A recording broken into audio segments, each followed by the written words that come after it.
کم بولنے والا لڑکا اور زیادہ بولنے والی لڑکی ایک مکمل جوڑی ہوتی ہے۔ اس سوچ اور انتظار میں کہ دوسرا بھی تو اچھا ہو، ہم ہی ہمیشہ اچھے کیوں بنیں؟ یقین کریں کہ دوسروں کے اچھے ہونے کے انتظار میں ہم اچھا وقت اور اچھائی کا موقع کھو دیتے ہیں۔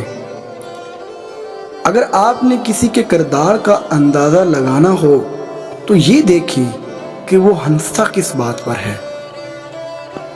ٹینشن، بے چینی اور ڈپریشن تب ہوتا ہے جب ہم دوسروں کو خوش کرنے میں زندگی گزار رہے ہوتے ہیں۔ کسی کو بھی یہ حق نہیں کہ وہ تمہیں جج کرے۔ وہ نہیں جانتا کہ تم اپنے اندر سے کیسے حالات سے گزر رہے ہو۔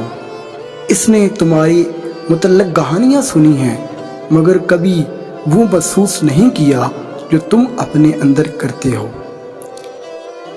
زندگی کی خوبصورتی رشتوں سے ہے اور رشتے تب ہی قائم رہتے ہیں جب ہم معاف کرنا اور درگزر کرنا سیکھ جاتے ہیں۔ اگر کوئی عورت آپ سے آپ کا مرد چرا لیتی ہے تو سب سے اچھا بدلہ یہ ہے کہ اسے ادھر ہی رہنے دے، کیونکہ اصلی مرد چوری نہیں ہوتے۔ دنیا دوسری چیزوں سے غافل کر دیتی ہے۔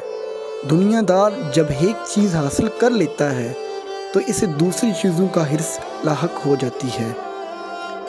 سیکھنے کی چیز عزت کرنا اور کروانا ہے، محبت تو خود ہی ہو جاتی ہے۔ دکھ تو روحانیت کی سیڑھی ہے، اس پر صابر اور شاکر ہی چڑھ سکتے ہیں۔